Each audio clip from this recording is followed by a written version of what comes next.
Hello friends. आज हम new topics पढ़ेंगे। Battle of Buxar. चलिए स्टार्ट करते हैं। बैटल ऑफ बक्सर ईयर 1764 22 अक्टूबर। प्लेस बक्सर बिहार में हुआ। British leader Hector Munro British East India Company के आर्मी को लीड किया।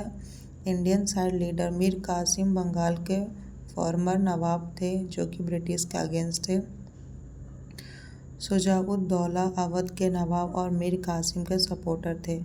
शाह आलम सेकेंड मुगल एम्परर थे और ब्रिटिश के अगेंस्ट अलायंस में थे। अलायंस मतलब गठबंधन। बैटल क्यों हुआ? मीर कासिम और ब्रिटिश के बीच। मीर कासिम ब्रिटिश के ट्रेड प्रिविलेज और बंगाल में इंटरफेरेंस से नाराज थे। इसका सिंपल में हम समझते हैं मीनिंग।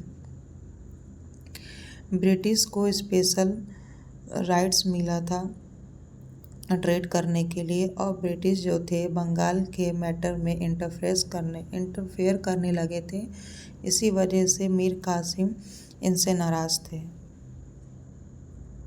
मीर कासिम के आर्मी उसने अपनी आर्मी को स्ट्रॉन्ग करके ब्रिटिश को चैलेंज किया।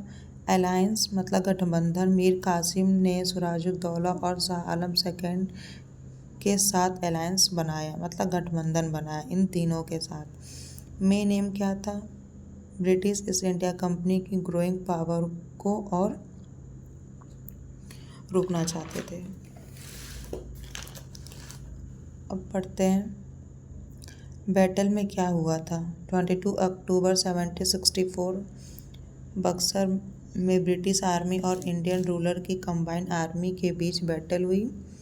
ब्रिटिश विक्टोरी हेक्टर मनरो की लीडरशिप में ब्रिटिश ने कंबाइंड आर्मी को हरा दिया। विक्टोरी मतलब होता है ब्रिटिश की जीत होना। रिजल्ट क्या हुआ? ब्रिटिश पावर स्ट्रांग हुआ। बक्सर की जीत के टाइम से बंगाल और नॉर्थ इंडिया में ब्रिटिश पावर और बढ़ गई। ट्रीटी ऑफ इलाहाबाद हुआ 1765 में। बक्सर के बाद रॉबर्ट क्लाइव ने मुगल एम्परर शाह आलम सेकेंड और अवध के नवाब सिराजुद्दौला के साथ एग्रीमेंट किए। दीवानी राइट्स 1765 शाह आलम सेकेंड ने कंपनी को बंगाल, बिहार और उड़ीसा की दीवानी दी। दीवानी राइट्स का मीनिंग रेवेन्यू टैक्स कलेक्ट करने का राइट। कुछ एग्ज़ाम ट्रिक्स से देखते हैं।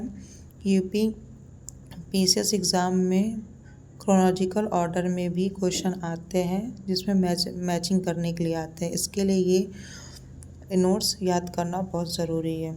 ये ट्रिक एग्ज़ाम में बहुत काम आएगा।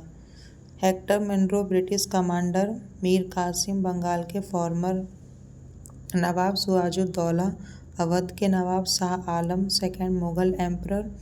बक्सर बिहार में हुआ। 1764 battle of Buxar. 1765 diwani rights. Bengal, Bihar और उड़ीसा को दीवानी राइट्स मिला। अब पढ़ते हैं हम ड्यूअल गवर्नमेंट इन बंगाल 1765 में हुआ। ड्यूअल गवर्नमेंट क्या था? स्टार्ट हुआ था 1765 में। बंगाल में ड्यूअल गवर्नमेंट रॉबर्ट क्लाइव ने स्टार्ट किया था। प्लेस बंगाल दीवानी कंपनी को रिवेन्यू टैक्स कलेक्ट करना। मीनिंग क्या है? पावर कंपनी के पास, रिस्पॉन्सिबिलिटी नवाब के पास। इसी को ड्यूअल गवर्नमेंट कहते हैं। इम्पॉर्टेंट पर्सन ड्यूअल गवर्नमेंट में कुछ इम्पॉर्टेंट पर्सन थे। रॉबर्ट क्लाइव बंगाल में ड्यूअल गवर्नमेंट स्टार्ट किए। शाह आलम कंपनी को बंगाल, बिहार और उड़ीसा की दीवानी देने वाला मुगल एम्परर। नवाब ऑफ बंगाल निजामत के नॉमिनल हेड रहा। 1772 में ड्यूअल गवर्नमेंट एंड हुआ। वॉरेन हास्टिंग ने अबॉलिश कर दिया। अब नेक्स्ट टॉपिक नेक्स्ट वीडियो में पढ़ेंगे। Thank you.